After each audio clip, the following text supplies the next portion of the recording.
Excellent. Okay, welcome. Welcome, everybody. We've got a great group tonight. We've got over 25 people, which is great. And which means that there's going to be at least 25 people who know better how to deal with talking about death. This is a topic for me that is very personal. My father died when I was 14 and loved my mother to death. Not sure she might have wanted to take this seminar. And so the way Americans deal with death, I think is there's room for improvement. I'll just say that. So I'm Susan Fox. I run Park Slope Parents. If you're not a Park Slope Parents member, we'd love to have you. And we also have a large number of articles on Park Slope Parents about how to talk to your kids about if a pet dies, if a grandparent dies. So it's a very near and dear topic to my heart. And we've been working with Greenwood Cemetery for about 15 years we have stroller tours. It's beautiful right now. If you can get to Greenwood Cemetery in the next couple of weeks, I highly recommend it. And Gabrielle can tell us more about things that are going on. There's just so many wonderful programs that are going on there. So we have a great show for you tonight, and and hopefully you will be you'll come out of it with a little bit more confidence in how to talk to kids about death. And I appreciate the people who are writing in their first memory of death when they were a child. And Gabrielle is going to go over the housekeeping rules. And so if you know most of those, take a second and put in the chat your first memory of death. All right. Oh, I'm so glad to see some of y'all joining in to answer that question, and also just being here in the Zoom room with us tonight for a really important topic. So like I said, pleased to see you all here for how to talk to kids about death. We're so happy to partner up once again with Park Slope Parents. I know they've been an institution for years and they've paired with our institution, and we're happy to facilitate this tonight with them. And they brought on Dr. Preeti, I'm going to say your last name wrong again. Saigal. Yeah. And we're just so excited that you're here with us tonight too. Thank you.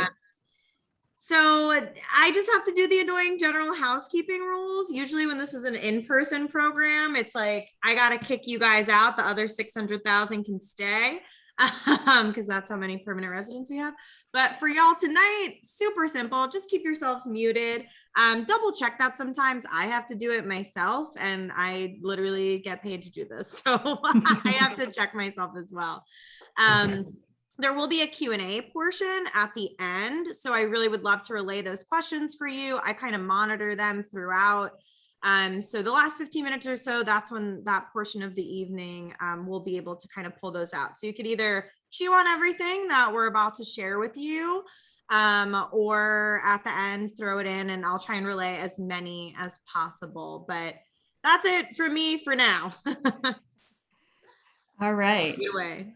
So I guess I'm going to introduce myself. My name is Dr. Preeti Saigal, and I am a pediatric psychologist.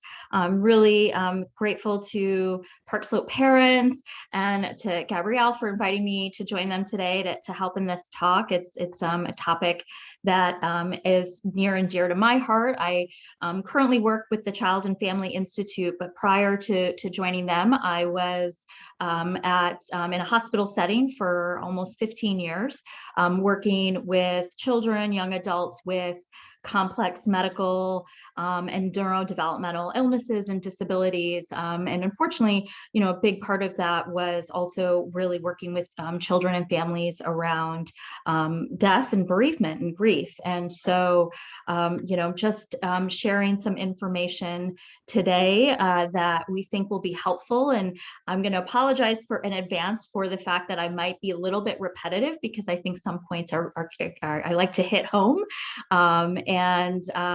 We're going to just sort of go through some of the sort of general things that you might want to think about when you're talking to children about death. Then we're going to talk a little bit more about how that might change or what that might look like for kids of different ages. And then, Gabrielle's really going to take it a little bit more from there. We're going to talk a little bit more about the services and how to prepare kids for that and what that can look like. And she has some stories and anecdotes from her experiences and her work that she'll be able to share with us. So Susan and Gabrielle, anything else, or should I dive in? Thank you for moving that along. Dive in. It's a deep swimming pool. We're ready. Okay. All right. So I just want to start off with some general considerations. And these points might seem pretty straightforward and pretty obvious, but I think they're really worth mentioning. For the first being that when you're talking to children about death, you want to be honest and encourage questions. Many of us, we try to sort of consider keeping painful truths, such as the death of a loved one, hidden from children, maybe in an effort to protect them. Or sometimes it's anxiety provoking to talk to kids about these things, and our own anxiety stops us from talking with them about difficult things that are happening. And in practice, though, even though we want to protect them, usually this only serves to kind of prolong a period of uncertainty and anxiety in kids who really, at all ages have a keen ability to pick up on subtle emotional changes in adults and in their environment and in their home. You want to let them know that any feeling they have is okay, and that they should, you should encourage them to express their feelings. And we'll talk a little bit more about this, but children can really range, and as can adults in their expression of grief. They can vacillate between being sad and angry, happy one moment, to frustrated or tearful the next. And we want to validate those feelings for them.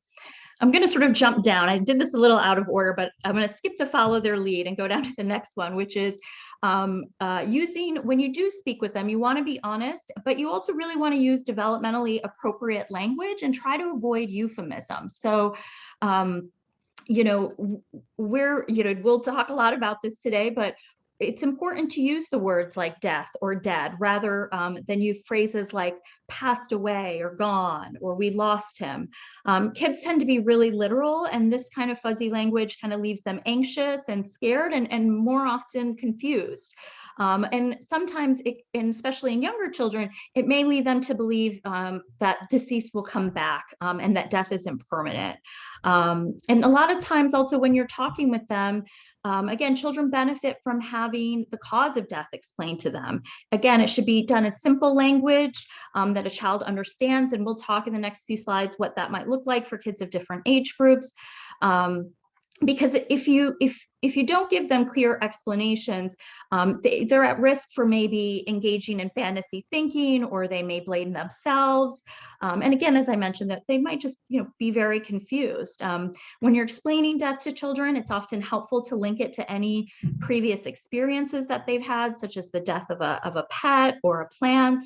And it's important to sort of give them the opportunity to talk about death in order to facilitate their understanding that it's irreversible, universal, and has a cause, especially because, things like cartoons and video games often portray death as this temporary state. So it's important that we want them to understand that.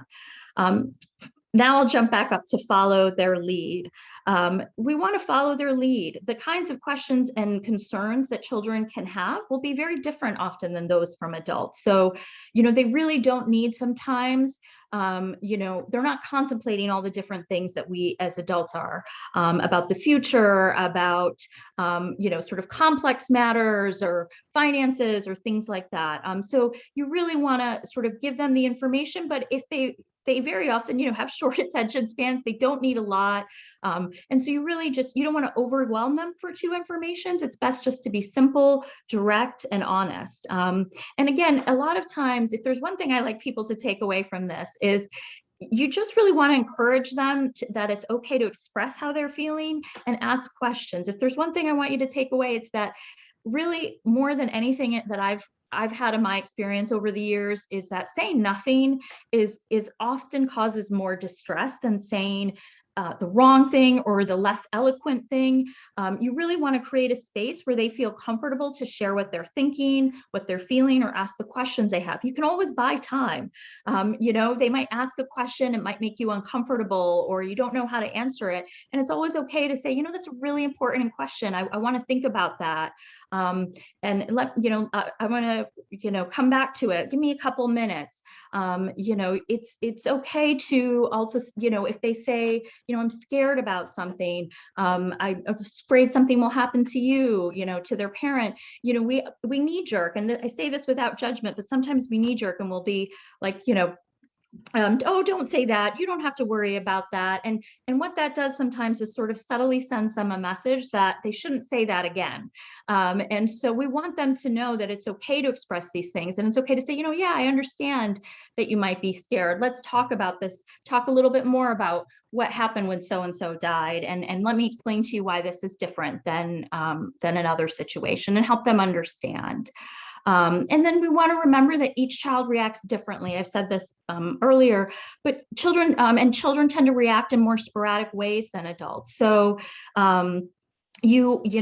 some will cry, some will be confused, some will be angry, some will be upset. They might switch from being sad from one moment and excited and happy in another, to back to being sad again. So it's easy to sometimes think that they're coping better than they are. So, and we'll talk a little bit more about this later, but that's why it's always important to just sort of continually check in and give them the opportunity to ask questions or check in how they're feeling. You don't want to pester or burden them, but you just want to let them know that they're available, that you're available, and you're not avoiding talking about it. You want to maintain routines as much as possible with kids. So, and maintain as much of their normal routines. Grief takes time, and going through these situations is difficult. And a lot of times there are disruptions that are unavoidable. But children benefit from the security of regular routines and knowing that life goes on. So if there are changes, telling them what to expect. If somebody's going to maybe be picking them up from school that's different, letting them know so-and-so, Aunt so-and-so, or Uncle so-and-so is going to be picking you up from school tomorrow. If a parent has to be away to go travel for the death of a loved one, letting them know that, that their parent is going to be away for however many days, being specific, but I'll FaceTime you every day at this time. And letting them know, once again, reassuring them that if you have questions or need to know anything, I'm happy to talk about it, and maybe even encouraging them to write it down or bring it up for them when you guys do meet. If relatives or people are coming to stay in the house, these are things that you want to share with them so they know what to expect. And again, trying to maintain some of their routines as much as possible. You also want to let them know how you're feeling. Again, this kind of goes back to my initial point, but we often want to try to protect or shelter kids from attempting to hide our own sadness. But kids are very keen observers, even at the youngest ages, and they will invariably know that something is wrong, and they will be able to pick up on the adults around them's feelings. And so, if we try to sort of hide our own grief from them, then we might make them feel like they have to do the same, or that might make them feel guilty about how they're feeling. We want to be mindful of trying to not let kids see us at our most upset moments. That's something to maybe do more in private, but it's okay to talk about feeling sad, or to let them see you tearful, and so that they know that those feelings are okay. And as time passes, and we'll talk a little bit more about this, but you don't want to avoid mentioning the person who died. It's okay to bring their name up. It can be as simple as, just referencing them, or mentioning their name. I mean, as time goes on, you're going to want to recall and share memories. That is part of the healing, and the part of grieving and part of healing, and you want to help your child remember that person.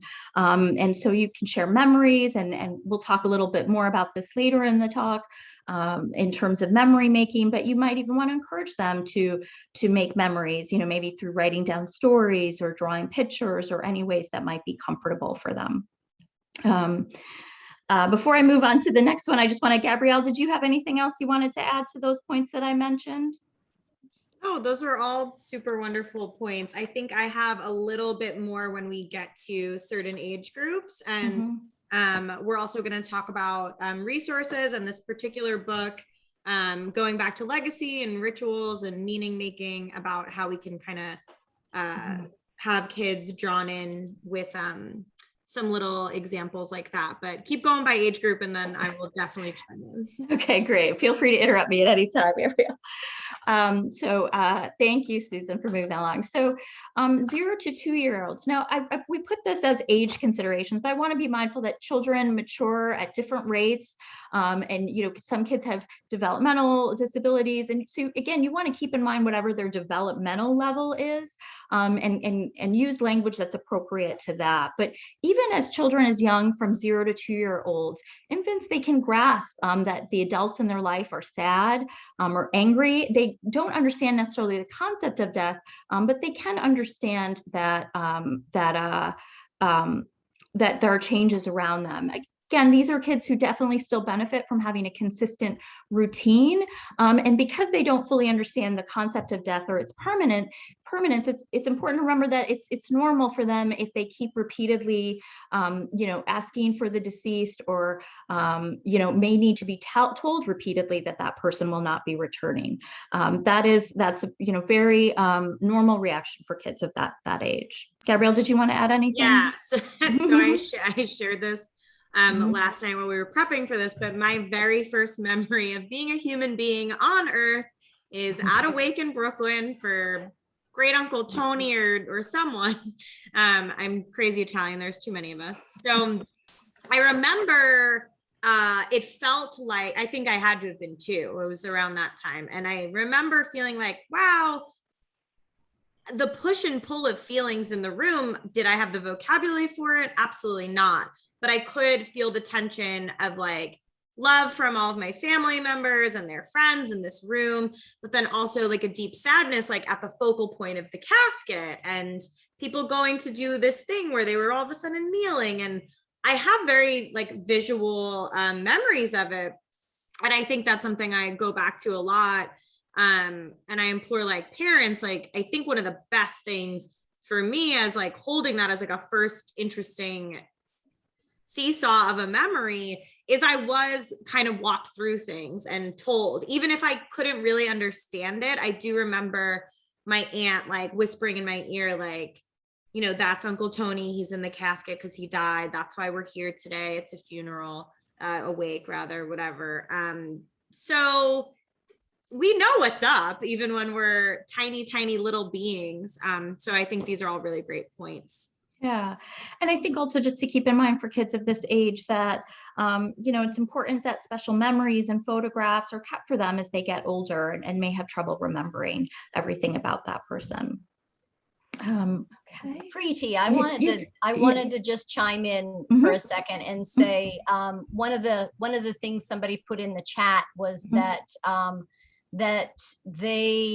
going back up to it. I thought it just the idea of all the different cultures with all of their different, we didn't really preface with that, but I think that's a good thing to point out, that there's a lot of different rituals that people do, and that really impacts how they see absolutely death. Absolutely. And, yeah, somebody posted about going to Hebrew school and being told I saw that. Yeah, I thought that was just really, really interesting. If you want to, if there's and Gabrielle, I'd really like to have you explain a little bit, and it doesn't have to be now, but later, but what your certificate is in, because I think it's really, really fascinating, and I didn't properly mention that, but to have studied all of these different rituals, all of these ways to think about death. But I just wanted to pop in out. All right. Yeah, I mean, and I think I noticed someone in the chat mentioned, these kids are pre-verbal, but again, it's what they sense from their environment. So, it's a lot of providing reassurance in the form of physical comfort, cuddles and hugs, and repetition of very simple statements, but not to be alarmed. Again, I write the piece about the repeatedly searching for the deceased, because sometimes people can find that alarming or concerning, but it's really age appropriate. Okay. 2 to 5 years old. Now, we're talking about kids who are verbal. And so, they're one of my favorite age groups. They are verbal and interesting, but they, at the end of the day, also lack a real understanding of death and the permanence of it. Children of this age group are much more present oriented, and may not, don't necessarily understand that death means forever. So they may see it as being reversible or non-permanent, and they may invent magical theories as to what causes death, what is related to the dying process. Especially for kids at this age, because they are verbal, and since they think so literally, language is extremely important at this age. That comment I made, I think, about not trying to use euphemisms like gone for a long sleep, or we've lost him or her, or they've passed, or they're not with us anymore, can be really confusing for kids of this age.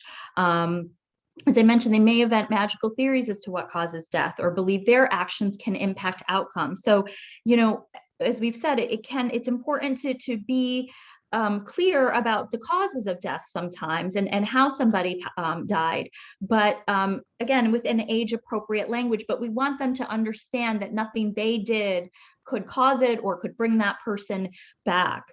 It's very typical also for kids of this age to ask the same questions over and over again. It doesn't mean anything's wrong. It doesn't mean that they're not comprehending it or not accepting it. It just is how they work. I mean, how many, why?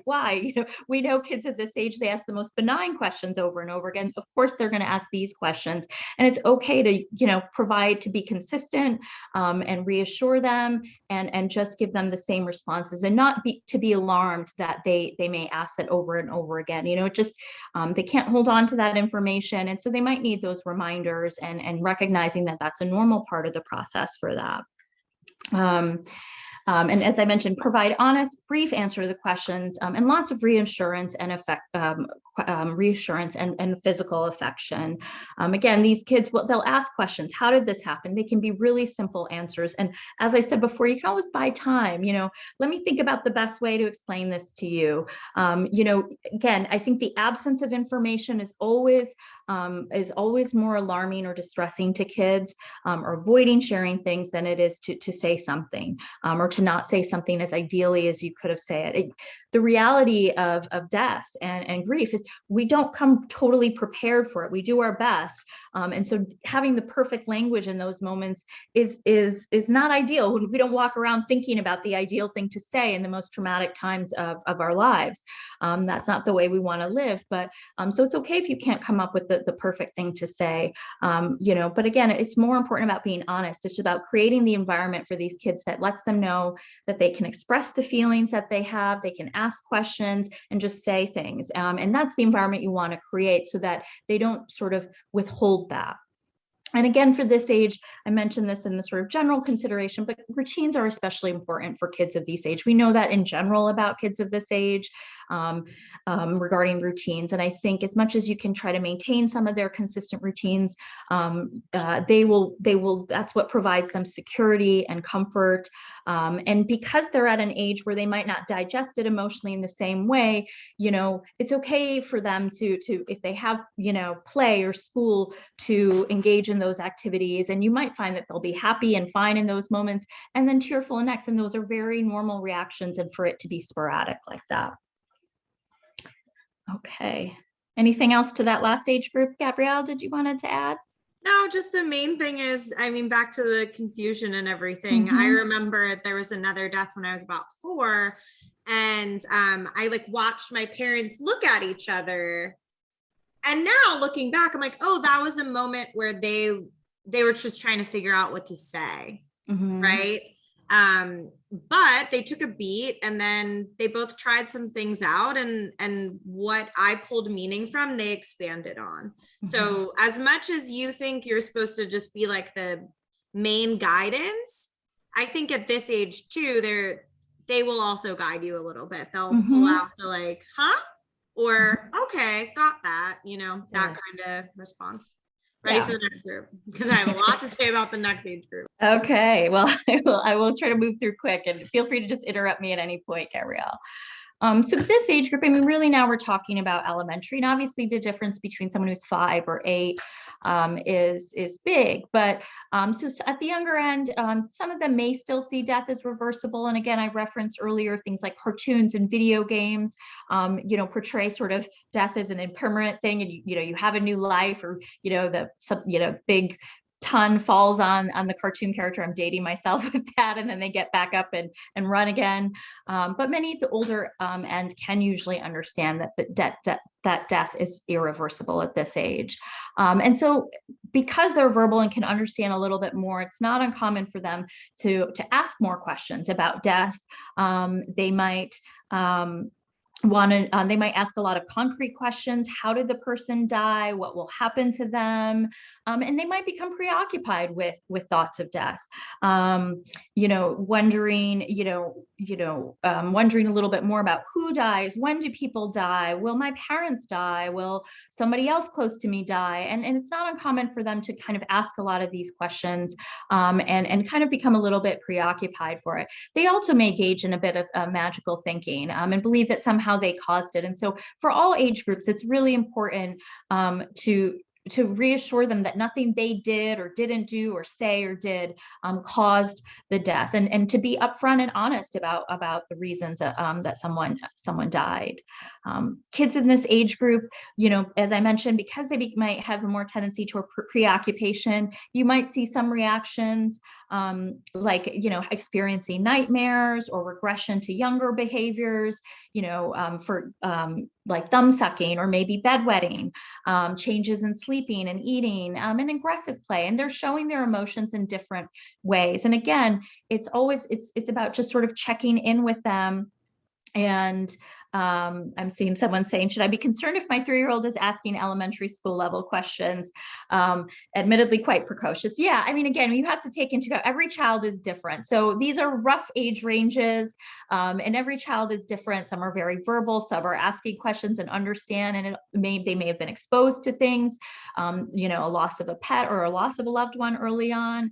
And they might be, girls I find are also just very verbal and social, and so they might ask those questions. I don't think you should be concerned, but I think, again, it's about going back to that point of following their lead. If those are the types of questions they're asking, then it's okay to sort of ask and respond in the way that you would for someone that's a little bit older. It's important, again, to answer the questions open and honestly. And again, encouraging expression of their feelings through various outlets. They can draw stories, talking about the person who died, and again, validating how they're feeling. And again, kids at this age, some moments might feel very happy, some might be very tearful, some might be angry, and that can vacillate and sporadic. It's not a linear process. It's the same way for adults as well. But it's, I think with kids, we always get alarmed. And some kids might have no reaction at all. And they might seem, especially for younger kids in the toddler group, they might even be a little bit more self-focused, or, who's going to take me to soccer now? Who's going to do this activity with me? And it's not a sign of interest or that they're not processing the grief. It's just very age appropriate for them. And it's going to come in different ways, and ways that, maybe through experience. Again, they also, this age group is a bit more present focused. So as they experience things without that person, that's when you might see those questions coming up again. Like, Gabrielle, I know you said you had a lot for this age group, so I'm going to let you take it. It's my favorite one. But first, I'll just mention when you were talking about how sometimes kids are like, did I kill him? There's this great, and we'll reference this book a little later. I don't know if you could see the puppy that's asking, I was mean to grandpa last week, did I kill him? But there's a great little paragraph in here, and I'll read it quickly. Saying something when you're angry or thinking bad thoughts doesn't make someone die. This is obviously the parent talking to the child. Just like being good and kind doesn't prevent someone from dying. It's not anyone's fault that grandpa died. Death happens to all of us at different times. We're all very sad that he's gone, but it had nothing to do with anything you did. And it just goes on to say, to be direct with your language, cast the illness as the bad guy. That will relieve children of any guilt they might feel and make clear that the person didn't die because of anything they did. Some good things to say. Also, you know, your grandpa's heart was tired. His heart was sick. It couldn't keep beating. Kids, like adults, have a tendency to want to blame someone or something when things go wrong. And it's best to lay the blame on the illness, the kidney, the cancer, the broken hip, so that the loved one remains knowing and brave and they don't blame themselves or others. So that's a good little kind of snippet for that particular question. But I'm putting in the chat right now just like a quick little article about magic number 7, or usually referred to as the age of reason, the age of awareness, kind of in the sweet spot of 5 to 8 years old. For example, when 9/11 happened, I myself was 7. And now as a 28-year-old on the 20th anniversary, talking to my friends that are 1 or 2 years younger than me, they remember it too, because they were 5, 6 years old, but they did not contextualize it the way that I had. So I think it's really interesting. And a few key things happened to me. You know, my parents, they were very direct. I remember my best friend's mom and my mom and my best friend all sat on the porch and they told us what happened. Did they get into all the nuances? No, but we were old enough to play around with what the gravity of so many deaths meant. And we had time to digest and think about it.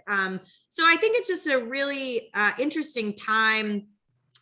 I see it all the time when a cousin or a friend or whatever, their kid turns 7 and they're like, they kind of just get things a little bit more deeply now, or they're really digging into an emotion that maybe they've already experienced, but there's a new layer to it. There's a larger understanding. So I implore you all to kind of just read a little bit more about that specific sweet spot of things, because that is when memory also takes on a whole new path of neurons, and children will really start to be self-aware and more aware of the world around them. And in the context of death, I think this is really where, you know, the nightmares or the more questions or the fantasy versus reality is something we all need to pay a little bit more attention to.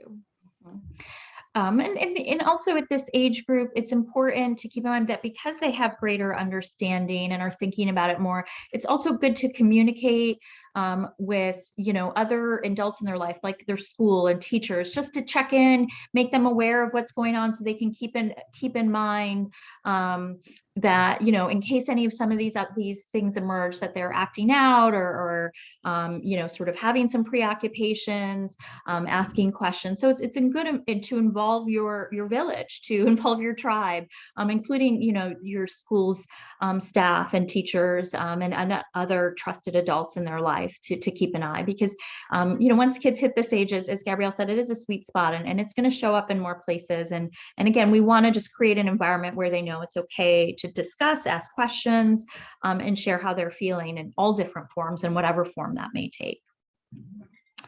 Okay, next slide. Yeah. So 8 to 12-year-olds, I mean, you know, at this point, they really typically understand, they have a full understanding of the physical aspects of death and its finality, and even some of the abstract concepts surrounding death. They tend to, this age children tend to ask specific questions, and they tend to sometimes have a desire for more detail. They really might be concerned with how others are responding or reacting to things, and because they're maybe more aware of not only it from a kind of cognitive standpoint, but they're also maybe more self-aware from an emotional standpoint, they might want to know what is the right way to respond. So they're at this age, they're really starting to develop that social awareness about trying to be appropriate or fitting in. And so they're, again, this points to wanting to really validate for them that every feeling is very normal.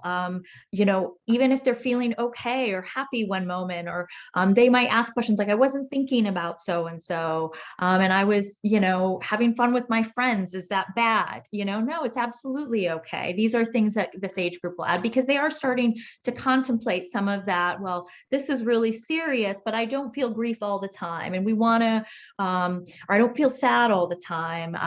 Or I wasn't, I kind of forgot about this. And it's okay, again, to normalize that for this age group, because again, they are becoming, I think, a little bit more emotionally deeper. They may express grief in different forms, and that might be through things like physical aches and pains, or other physical symptoms, headaches, and they might have concerns about their own health, or thoughts about their own death. And so they might ask questions like, well, if this person had this, because they're older, we do want to be specific and not give too much information, but this is now the age group where saying something like, oh, his heart wasn't working anymore, might be a little bit harder, because they'll be like, well, what if my heart doesn't work anymore? And so you can give them a little deeper understanding of a little bit more detailed information about some of the differences around the causes of death. And it's especially, they're also at that age too, that they're going to contemplate, if they've lost a loved one, the loss of other loved ones. So if it's a loss of, for example, a grandparent, they might worry about their parents, and you might see them, having some separation anxiety. And that's something I think for all of the age groups, the younger ones, but at this age, because they might worry for other trusted adults, other caregivers in their life's well-being.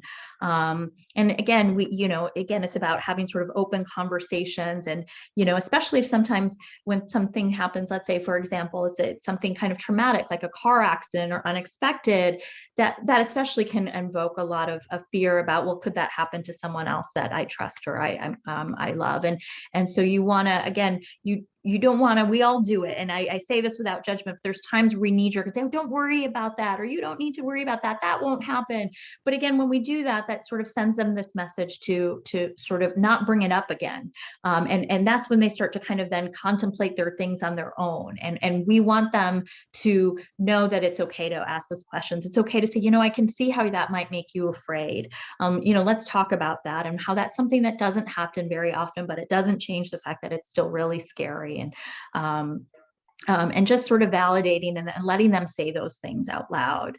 Again, with this age group, also like the last age group, they may exhibit some challenging behaviors, some regressive behaviors, school problems.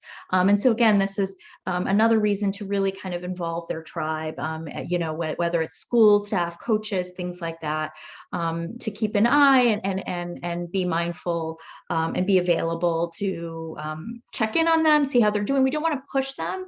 We do want to also give them their space. We don't want to be overbearing. How are you doing today? This and that, but just to let them know, okay, how are you doing? If you have any questions, let me know. Again, it's about creating the space where they know it's okay to seek help, ask questions, show how they're feeling. And that's what we want.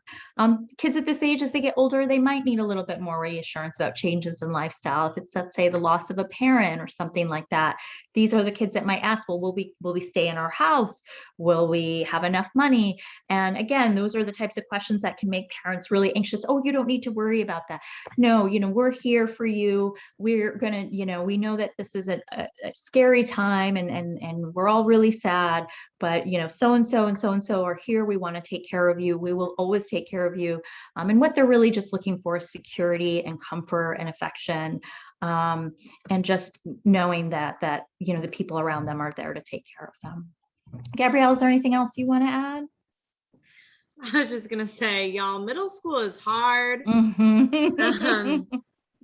So this age group and the next one we're gonna talk about, it's definitely, I remember just especially another point to this age group and the next one as well is when the conversation is larger and it's a little less just between them and there's other opinions and thoughts and other children experiencing these things. Like you said, Preeti, talking to some of the adults in their life that are not you, like school and stuff, making sure other kids are being nice to them if they're experiencing loss and grieving. But yeah, whatever. It's a hard time all around. Add a death in there and whoo. And because they also have that social awareness, the school piece or the tribe piece is important, because at this age, and we'll talk about this, I've touched on this a little bit more in the next group, but they may start to feel different than their peers. So they might hear other people mentioning, a loved one, let's say if it's a loss of a parent or somebody close to them. And so they may, experience some social difficulties at school or feel isolated, or, might be more, if they're feeling frustrated or having emotions, might have more conflicts with their peers, or maybe more likely to be the subject of bullying. And so, again, this is why we want to involve, all the trusted adults in their life. Okay. So the teenagers, Gabrielle said, they're a tough one. So teenagers are really particularly also vulnerable, because at this stage, they may try to solve the problems that they themselves, while also maybe, finding it difficult to talk with parents or other adults. And that doesn't mean you're doing anything wrong. That's just teenagers being teenagers. They turn to their peers or they don't share. And, but the hard part about that is, while they obviously have the deeper understanding of the concept of death and a lot of the nuances, they still don't quite have the emotional maturity to deal with it on their own. So, again, even if they're not talking, it's about creating the space to let them know that that you're there, that it's okay to talk to you, or even if there are other trusted adults in their lives, letting them know it's okay to talk with them. And being available for them. Because again, these are the age where they might think that they kind of have all the abilities to manage all these emotions that they're feeling, but they don't. And so, we don't want to judge them. We don't want to force them also to talk to us. Again, we want to respect their space, but we want to be available and check in. They do find some, unlike the younger groups, they find some security from school and other activities. But again, they have that social awareness, so they might feel isolated or different from their peers, or even just sort of overwhelmed by schoolwork or activities. And that can go either way. Sometimes kids in this age group are like, I want to go to basketball practice or soccer practice or whatever, or I want to, kind of use distraction. And they might find that structure and routine kind of a way to hold them, and that's okay. But it's also okay to check in with them and see, is it, I have that if they are feeling really emotional or in a tough spot, is it hard to manage all this? And again, this speaks to why we want to involve the trusted adults in their life, like coaches and, people, that might, that oversee them in other extracurricular activities, or their teachers, so that, maybe, accommodations can be made for, it's okay if they can miss practice, or it's okay if, extensions for assignments or things like that. Because they are teens, and because they have the cognitive understanding to understand things very deeply, but they don't necessarily have the emotional maturity to manage all these emotions that are coming at them. They are the ones that are more, more at risk for extreme sort of emotional or behavioral changes, denial, risk taking. And so it's important to keep an eye on that. And again, accessing some of the trusted adults in their lives, to keep an eye and to check in with them. And then also allowing them to their space to mourn and respect their need to grieve in their own way. As we know with teenagers, they're their own person, and they want to be their own person. And so, if whatever they may feeling, again, to validate that and just, letting them know that you're here, people around them are here to talk, but also, letting them know it's okay when they don't want to, when they want to focus on their work, or maybe when they want to just, hang out with their friends. But letting them know that, there's no right or wrong way to grieve, that everybody grieves differently, and not sort of, making them feel like they have to be doing certain things or feeling a certain way or showing certain emotions, or, again, we want to be available, but we don't want to, sort of pester them in a way that kind of gets them to shut down. And it's also important, again, to avoid burdening them with adult responsibilities or expectations. So while they have a deeper understanding and they might be, more available to help out with things, and we're going to talk about this in terms of some of the next steps, but in the next parts of the talk, but we don't want to burden them with responsibilities. This is sometimes where you see the phrases, you should be strong for your mom or your dad or for so-and-so, or you're the man at the house now, these types of comments, those types I think Gabrielle says. These are the types of things that, we have to remember they're still kids. And so, again, they have an understanding, and what that points to is the need to be open, honest, and direct about the circumstances with them, because they know everything and pick up on everything, and they also have access to the internet and this and that. So again, you don't want them to go looking for information because they don't feel like you're being honest with them. But we also don't want to burden them with, feeling like they should behave like an adult. Gabrielle, do you have things that you... Nope. Okay. So before we kind of go on to the next slide, I've said this over and over again, but it's really about creating the space for all of these age groups to sort of express how they're feeling, express, through, whether it's through behavior, through their words, to ask questions. And as long as you're kind of creating that space, that is doing so much more than trying to avoid it altogether. It's in that space, and I can't say this enough. In my experience over the years, it has been the kids who don't have information, who are the ones who are in the most distress, or who are interestingly sometimes saying to somebody like me, oh yeah, I know this, and this, and this, but my mom and dad, or they're not telling me. And it feels like a weird thing to know. And so it creates this sort of, I don't want, for lack of a better word, distrust, because there's this expectation that the people around them won't be straight with them. And so, and then that's how they learn to sort of, they might start to withhold information. That's where it leaves the door open for them to draw inaccurate conclusions, to blame themselves, or not just really actively deal with their grief along with you. And so, I think, that's one of the things that we just say is giving them that space and validating whatever feelings or emotions they have. So this next slide, Susan, you look at your... Mm-hmm. So I wanted to pop in because we're going to start talking about some of the questions that have come up. We'll get to those, but we're going to talk about preparing for the funeral. And I really am hoping that we got such amazing responses to our first question that I've just put in the chat. How were you involved or not involved in death rituals growing up, whether it's wakes or funerals or memorial services or cremations? That's kind of what we're going to shift to that. And so I thought I would just take a little break, let everybody take a deep breath and tell us what you were involved with. So if people can pop in how you were involved, I think that would just be kind of a neat way to segue into this next section. And Preeti, this means you can take a break. Yes, thank you.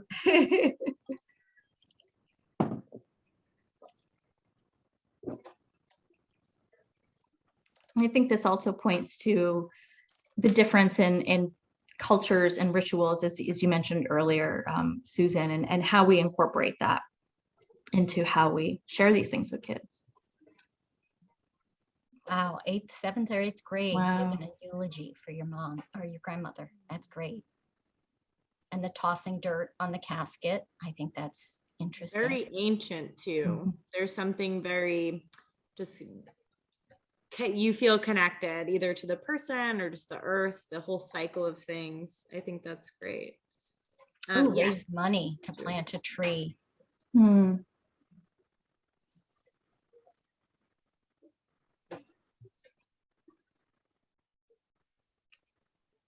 Sitting Shiva.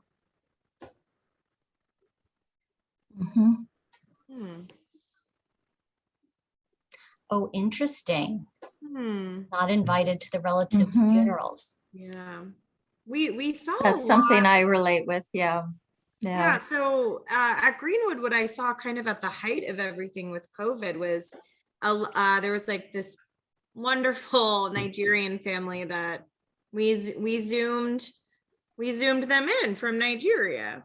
And that wasn't possible before. I talked to one of the family members and they were like, yeah, but before this, like, that would have been seen as taboo if I asked to FaceTime into my grandfather's funeral. So there are a lot of cultural things at play, but I think the past year and a half, 2 years has shown us a little bit of the boundary bending. You know, I mean, it's almost like a return to memento mori photography, where for posterity and for those that weren't able to see, especially children too, when they died, pictures, like right after they had died, a photographer would come in and, you know, they'd either be dressed to the nines or in a comfortable position and photographed. And that is normalized a little bit more now with COVID, right? So I think that's an interesting point as well, where that boundary will continue to be bended and where there's just a cultural divide. Yeah. And there's a great NPR piece that says, always go to the funeral.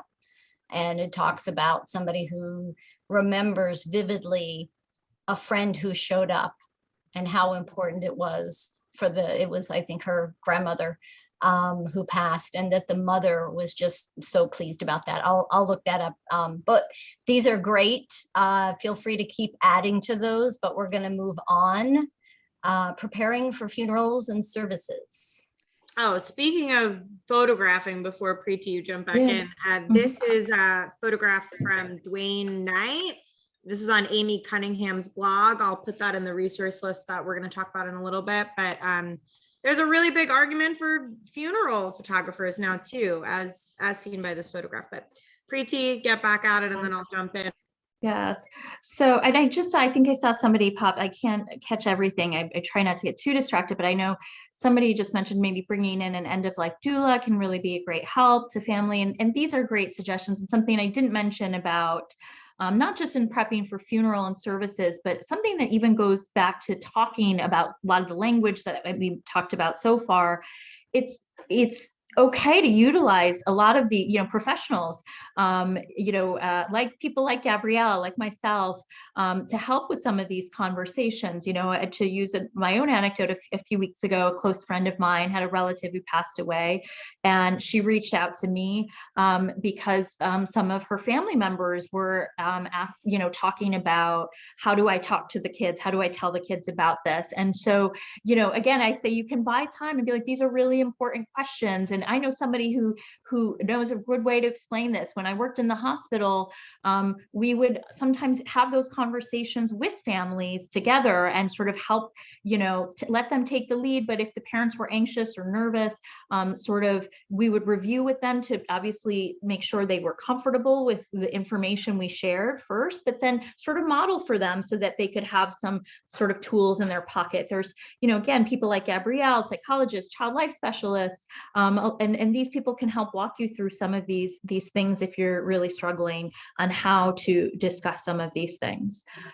So anyway, so preparing for the funeral and services, and this is where Gabrielle's experience is going to really be important here, because she's a lot of great stories and anecdotes and actual experiences of how this has played out in her work. But I'll keep this simple, but basically it's beneficial for children to have the choice to attend services.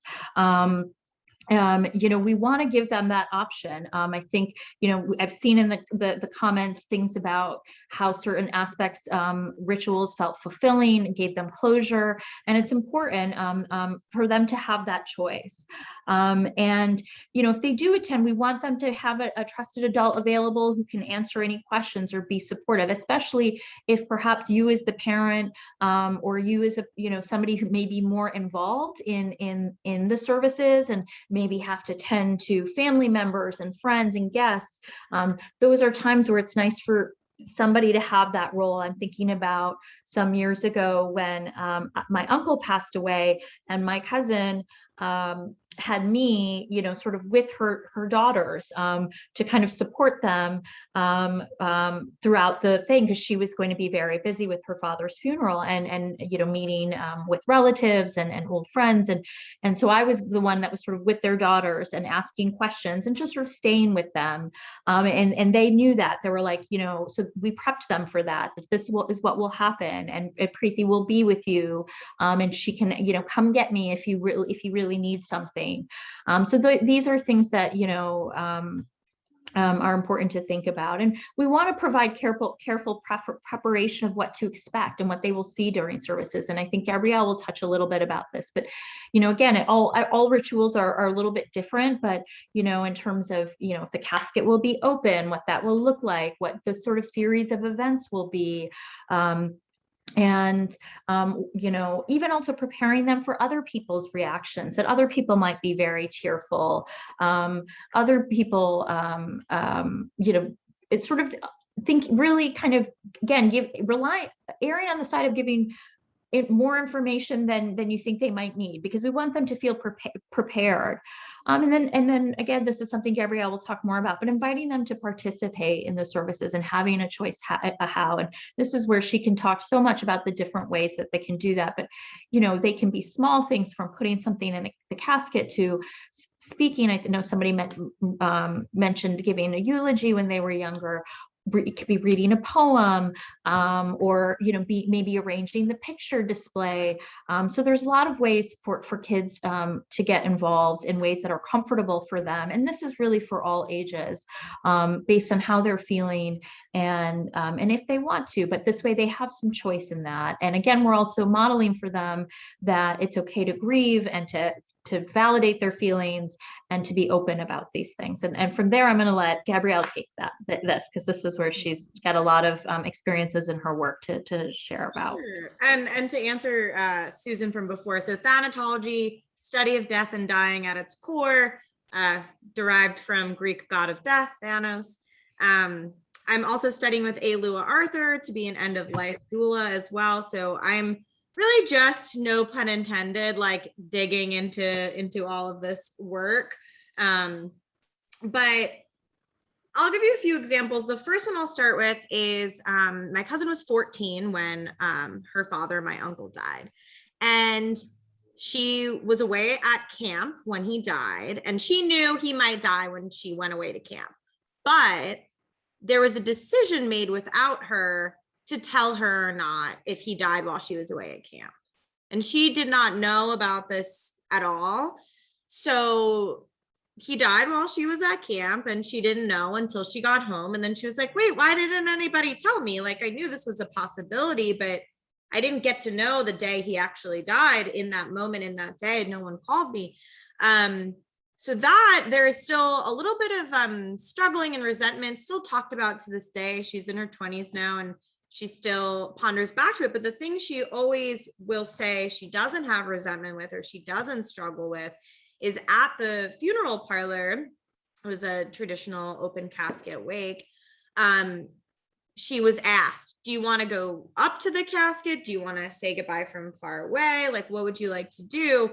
And she, she stood far away. She didn't go up too close, but she said what she had to say. She was like with him alone in the room at one point, and got to do what she wanted to. And there's that choice point that me and her talk about, where she goes, I don't have resentment about that. I do wish I went up all the way and interacted with him a little bit more closely, but that was my choice. That was not taken away from me. I recognize that was a point where in the future I learned I do want to go up to the casket, et cetera, et cetera.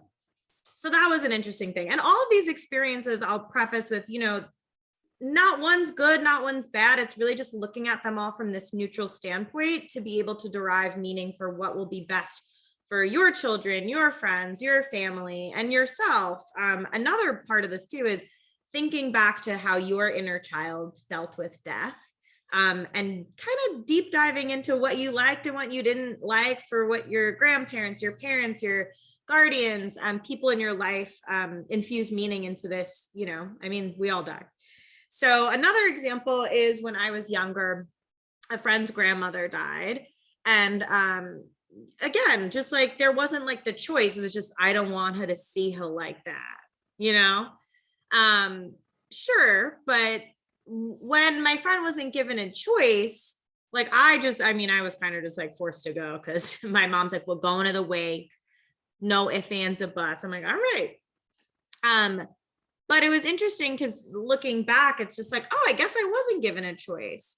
But this part of the ritual, I was given a choice. I was asked what objects I wanted to bring to the funeral home. I was asked how I could help at the gathering at the house afterwards. So a few things that kind of are in conjunction with the ritual of as the person's dying and after the death. Some, again, from beginner's guide to the end. Write a note and give it to the loved one, leave it at their bedside or under their pillow. This is also something, if, you know, wherever you live, you're allowed to put things in the casket or in the coffin, or if it's a cremation, we're going to have some pictures of some really beautiful cardboard cremation caskets that children are invited to draw on and be more involved in. So those are just some key things. I'm trying to think of some other anecdotes. That's what I've got for now. I think if we go to the resources, I'll be able to pull a few more. And plus it's almost time for question and answer. So. And I see somebody mentioned in the chat that, you know, giving children the autonomy to make choices is so important. And I think I agree. And I think that that's also a way, there's ways to give them choices that still, allow them to really sort of whatever the rituals of your family and your culture may be, to participate in that. So there's, you know, whether, you know, like Gabrielle said, whether it's, you know, picking out a song or putting something under the pillow, there's so many ways. And I think also when we think about different rituals, and I saw that somebody mentioned, you know, the cremation and Buddhism and the priest coming to the house. I think also when a lot of these rituals happen, it's sometimes kids' first exposure to these, and so a lot of times if these are important pieces in your family, this is an important time to, I think, really explain it to them, as opposed to saying, this is what we do, this is how we do things, this is how we've always done things. This is, if something's really important to you culturally, religiously, it's an important time to explain why it's important to you, so that they can also feel fulfilled and a part of that experience. So I think, you know, not just to do things ritualistically but also to say, this is why this is, you know, this is why we wear this. You know, I noticed somebody in Buddhism wear white, and in Hinduism, you know, we do as well. And this is what it means. So I think these are okay things to do. And if they're really important to you as parents that you want to instill in your kids, take the time to give those explanations, because a lot of these things this will be their first, you know, fortunately, they hopefully aren't losing loved ones all the time. And so this is their opportunity to learn about these rituals, if they're important to you, and to the ongoing sort of carrying on of your family over time. I think it's important to give them choices, but also explain it to them and the importance of it, you know, rather than just saying this just cause. Yeah, I wish someone told me that, like, people do this whole thing so differently, and to like respect and honor all of it. Because the first time I dealt with someone with my grandfather wanted to be cremated, and I was like, wait, what? We don't do that. We don't do that. Why would you do that? And I like struggled with it because I was confused, because I was only exposed to one type of ritual, one type of like family tradition of how we do this thing, right? So I wish that was a little bit more of a conversation as well. And I think it helps children understand that, okay, like my family, this is what the ritual looks like, but my friends, it might be differently, and I don't have to judge them. I could just understand that there are many different ways to approach this. So these two photos are from Olivia Barham. If you don't know about her, she's really incredible. She's a big advocate for home funerals and meaning making and legacy work. Yeah, sorry. All right. What's next? I think there's just some more of some of the other ways to involve children, I think, right? Yeah. Perfect. So these are from Amy Cunningham, who is, I mean, she's kind of like an it girl in the death positive movement and world. So these are some from services that she had children involved with. So yeah, I mean, there are so many things. I know Preeti, you mentioned just like, hey, what part of this would you want to take part in? Like certain age groups, going back to the age considerations. When I was like 14, I wanted to put all the pictures out and feel really purposeful that way. And, you know, when I was 6, I was like, I'll go sit on grandpa's lap and like get him a Kleenex, you know? Mhm. So that the kids will help you figure that out. But that's Yeah. what I have on that. And I think also when kids, especially if it's someone they're particularly close to, you know, they might be uncomfortable with it, but they might also really want to be involved in certain things because they might not want to feel usurped by other people who weren't as close to that individual. And so I think giving them that choice is important. We can move to the next one. Yep. And there was, I think, our resources. So you wanted to read a passage, Gabrielle, right? Yeah, so this is a really great book. Just like super clear, concise language with it, which I think is so important when we're trying to navigate how to clearly tell children things. So I picked this one. Just what does dead mean? Dead means that the body isn't working anymore. It doesn't breathe or move or get cold or hungry or hurt. Plants and animals die too. It's a natural part of life.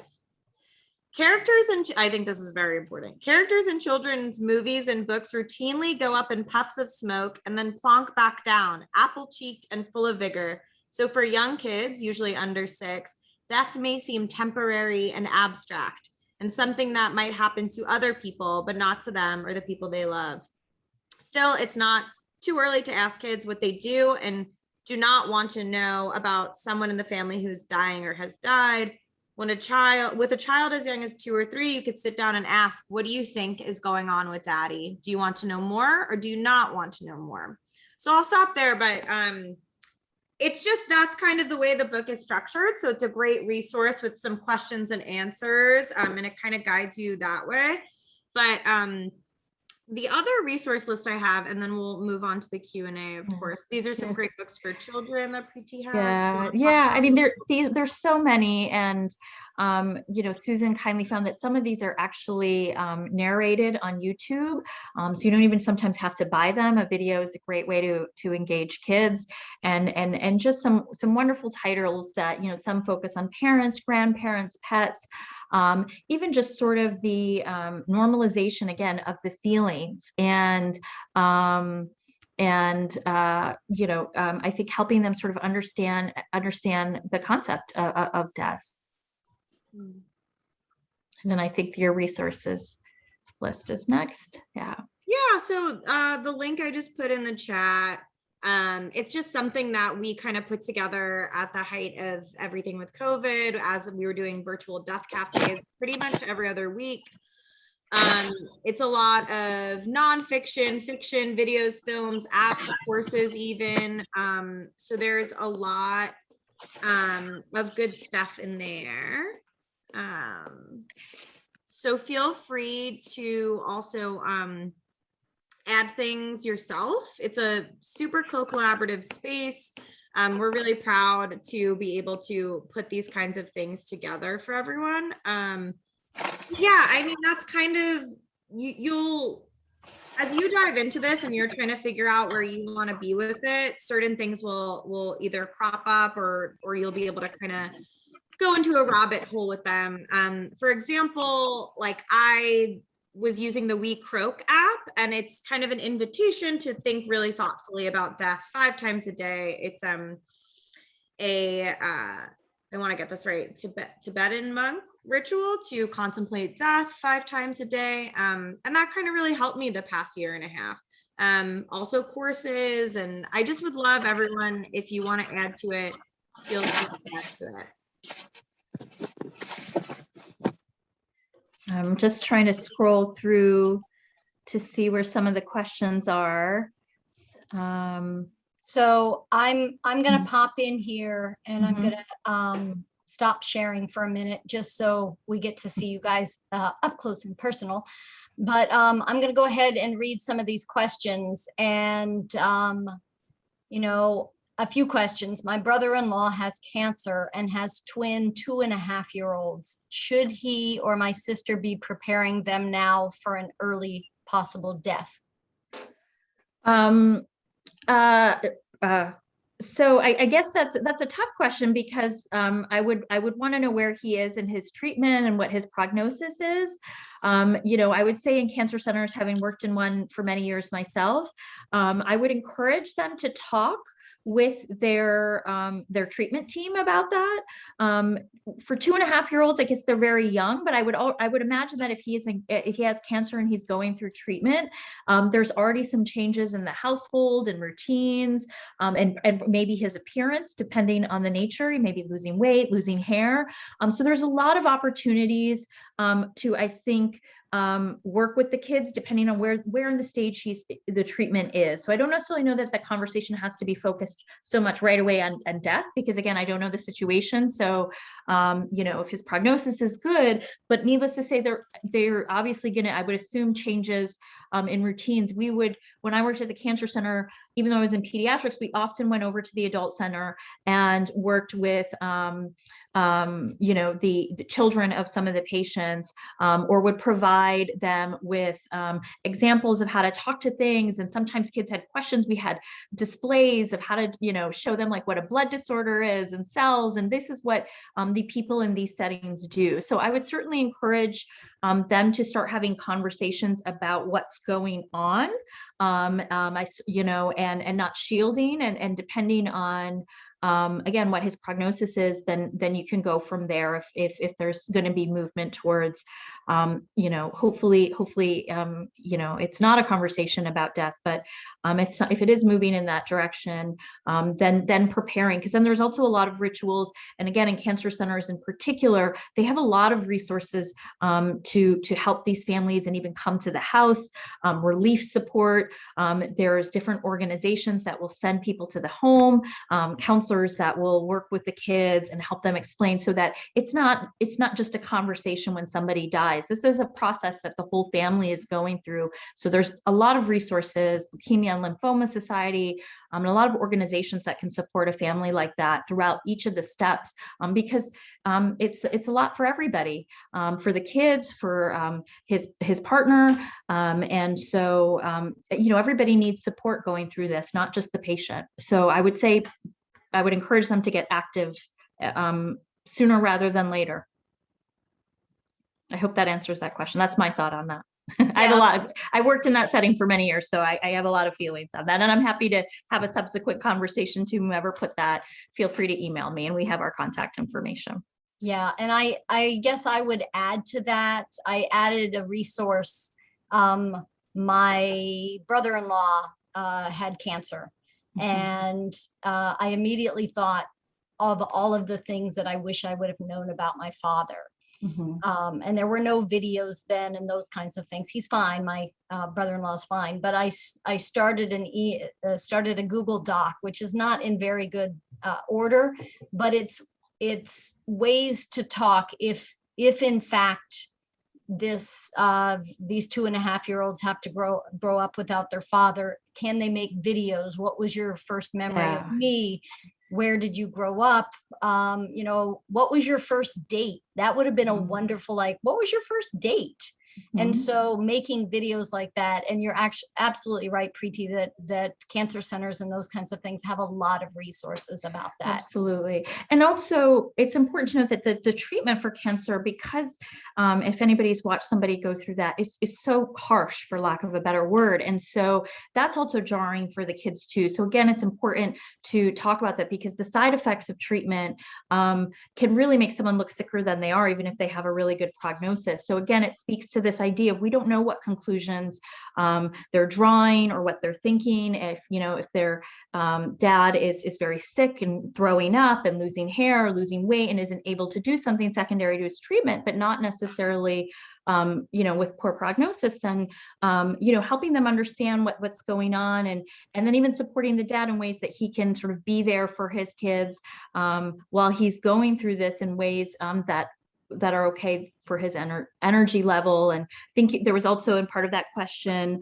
about faith. And again, you know, so much of that is really talking with the parents and what they're comfortable with. When we do these conversations, we very much run everything past them. You know, what are you comfortable with us sharing? We always respect their wishes first and foremost.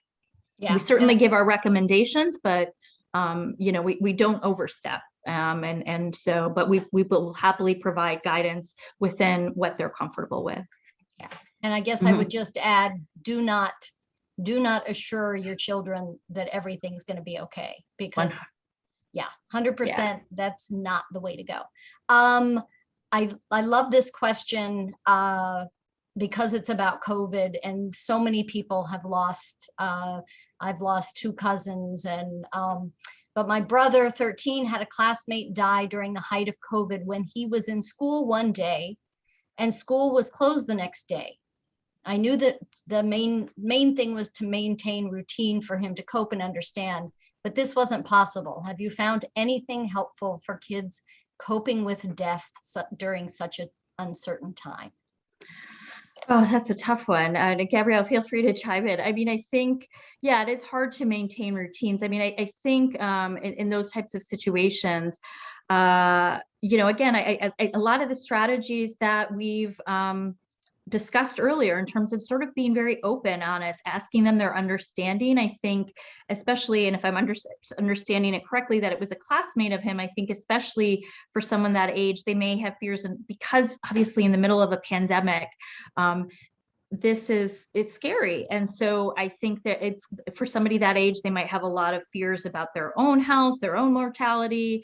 And so that's where, again, I think it's asking questions. What do they understand? If it was a classmate, I would also reach out to the school. It's not uncommon for myself, people like myself and Gabrielle, to get calls from schools when things happen about, you know, getting guidance on how they talk to the students. So I think also for something like that, where if they did close the school, reaching out to the school is an important part of how are they communicating to the students, what's okay to share, because you know, we also need to respect the family of the person who passed away. So what information are they sharing? Is there services? Are they inviting people? So I think communicating with the school is important around something like that. I hope that answered that question. I understood that correctly.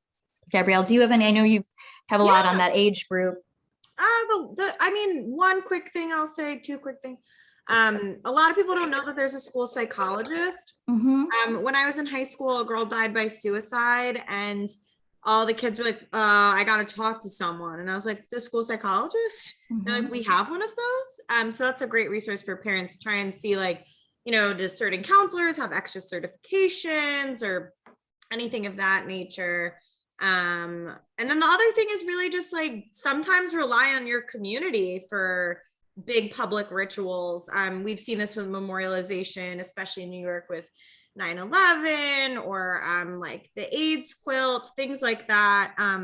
Right now, we actually have a great art installation in the historic chapel. It's there until December 6th. Candy Chang and James Reeves have created this stunning, so it's a public ritual. It's a public place to come contemplate loss, grief, especially in the last 2 years. It's not COVID centric, but of course it's a good time to come and process that. If that's something you or your children need, I'll give you guys a great example and then we'll answer a few more questions. I know we have to go. But you know, I was cleaning the installations, these beautiful light boxes. You're invited to write an experience, roll it up, and add it to a larger group of them, right? So there's this kid that came in. The mom's writing this lovely thing about, you know, her husband that had died, and she's prompting the child like, here, you could take a piece of paper and here's the pen and write out what you want. And the kid comes up to me and like shows me, and it just says, my gerbil died. I'll never be the same.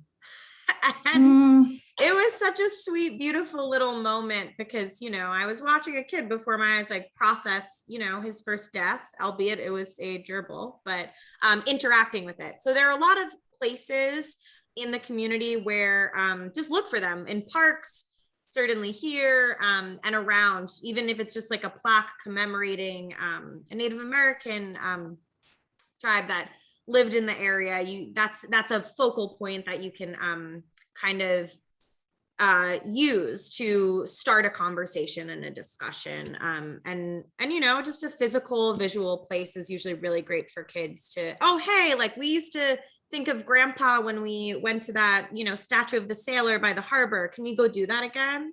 And so that's what I have on that.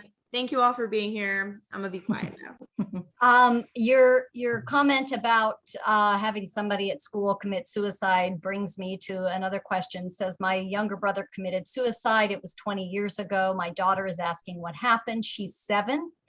I don't know how to talk to her about this. Any ideas, Preeti? I think if she's 7 and she's asking about him, I mean, first off, it's first and foremost what you're comfortable sharing. I say to err on the side of honesty, but also keeping, if she's 7, I think she's at an age where she can understand things. And if it's up to you, if you want to share the aspect of the suicide, but you can share the part about, the fact that he died. I think the suicide piece, I mean, I'd have to think about it, I'd have to know more about her and the circumstances, but I generally err on the side of being open and honest. And sometimes that can lead to follow-up questions about, what led to suicide. And I think that there are ways to discuss that with kids that are age appropriate in terms of the language and how we describe it. And so, certainly I think if that's something, I'm happy to talk offline or email, but I think there's ways to phrase that in terms of depending on what are the circumstances that led him to do that, in terms of how he was feeling.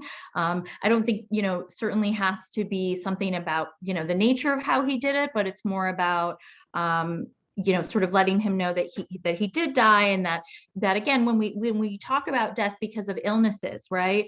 Mental health is one of those. So I think it's also a way to sort of have a conversation about, this is why it's important we talk about how we feel, and I want you to share these things with me. So it's the same way in my mind. It's sometimes the same way that you would talk to somebody about if they died from some other illness. And so I think that's how we sort of normalize having conversations about feelings and mental health, and it opens the door for her to ask you questions. But again, she's 7, and if she's just asking about him, I think it's okay to just sort of follow her lead. If she just wants to know more about him and an individual in your childhood, share memories and share times, and then at some point she might lead you to, well, how did he die? What happened?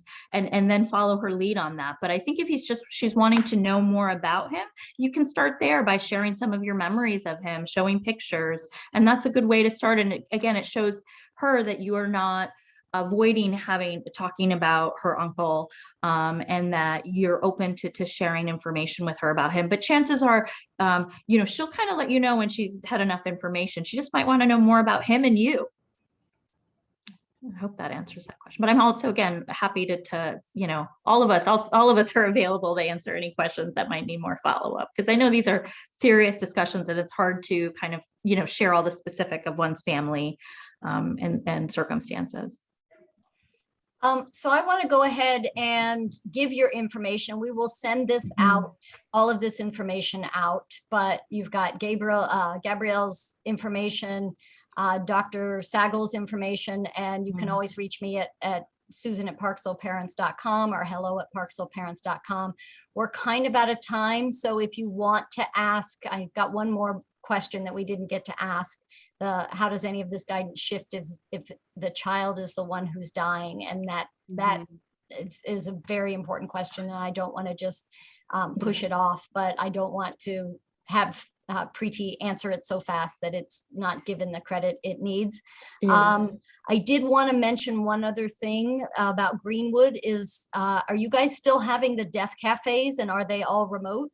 Guess what? I'm glad you brought that up.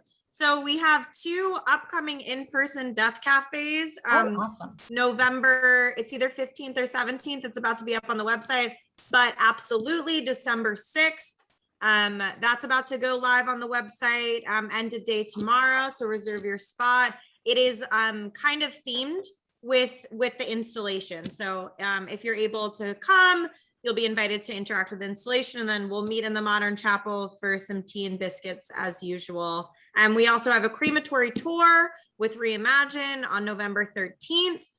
That'll be fun. Amy Cunningham will do her thing, and then I'll show you, because I also work in the crematory, so I'll show you around there and answer any questions you may have. And the last virtual program for Death Ed is November 18th, and it's with Kelly Christian, who works with the intersectionality of technology and death. But last thing I'll say is thank you so much for being here. Yes, thank you, everybody. I'm so glad both of you, approached us to help facilitate this really important talk. And yeah, I'm totally available. I want to do one more plug before we leave. And when COVID hit, my brother, who's a social worker, went to a presentation, and it had a slide up that had a small footprint and a big footprint. And the person giving the presentation said, the small footprint represents COVID, and the big footprint represents the mental health issues surrounding grief and loss, and, so much loss. And the Child Family Institute has, where Preeti works, has a relief fund, and that relief fund you can donate, and we'll send this out, but you can donate to it. And it's especially designed to help low income, Black, Indigenous, and people of color get mental health resources so that they can process some of this loss and grief that they're going through. So Preeti, do you have anything? No, I mean, you said it perfectly. Thank you, Susan. And I appreciate the plug. I mean, I think one of the things that all of us in mental health over the past years, obviously the mental health issues are so large, and so many people are in need of support. And I think this whole process has obviously shown the discrepancies in access to healthcare and healthcare disparities. And so we are certainly trying to do our part, and we are, not just, asking for money. We are in-house doing a lot of trainings and programs to understand what our role is in that, and how to really have our services reach more people. And so we welcome that support. And if you are somebody in need of that, please feel free to reach out to me, or I can put you in contact. We are all over, and we are certainly available. And I did see a couple questions pop up. I'm going to answer one really quickly, if that's okay. A couple of people, I think, referenced the idea of, should I bring up the idea of death with my young children, even if it's not actually happening? It's a personal choice, depending on how your family communicates. I think there's a lot of always opportunities to bring things up, with the death of a plant, and when you're watching a television show, a cartoon, a pet. So I think there's ways to naturally bring it up without sort of saying, let's have a conversation about death, and lead it to a conversation, and maybe buy one of those books on the list. So I think it, again, opens the door to the concepts gently, so that then again, when maybe something more acute happens in your family, you feel more prepared, but you've also let them know that you're open to talking about it. I don't think you need to go looking for it, but I think that if you look around, there'll be opportunities to have some open conversations about loss and death, whether it's in ways like a plant or a pet, or maybe a character on a TV show. Someone asked about their parents who weren't living. Again, there's natural ways, just like, I mentioned with the brother, for you to just start bringing up families and your memories, and your kids will often lead you. They'll ask questions, and they'll eventually follow their lead, and they'll let you know, are they here? Why aren't they here? Oh, that's when you can say, they've died, and explain that in an age appropriate manner. But, when you maybe want to share a memory or show pictures of your family and your parents or people, those are opportunities to have those conversations and open the door to the conversations, but always follow their lead. I also put one last question. And what's the one thing that you'll take away from this talk? I always like asking that one, because, hopefully you got something out of this. And what's the one, and it can be something very small. It can be something you learned about yourself about death. And yes, go to the cemetery. It's a great way to help normalize the fact that, you know, that death happens. And I have to say, you know, I took a lot of walks in Greenwood Cemetery during the height of COVID, and I could easily say there's 500,000 people there who won't give me COVID because they're dead. So that was very reassuring, and I didn't step foot in Prospect Park for months and months. So go visit Greenwood. And Preeti and Gabrielle, thank you so much for your time and attention, your insight, your examples. I just can't thank you enough. I mean, it's just great to have you. Well, thank you. Thank you for inviting us. And thank you everybody for sharing your stories and asking questions. It's not an easy topic, and we're here, we're not going anywhere. And we're happy to answer questions if you need to email us for anything, but we appreciate you guys taking the time to join us today on a rainy Tuesday night at almost 9 p.m. Super cozy. Good time to talk about these things. Yes. Thanks, everyone. We'll see you either virtually here again or on the grounds of Greenwood. Thank you, everybody.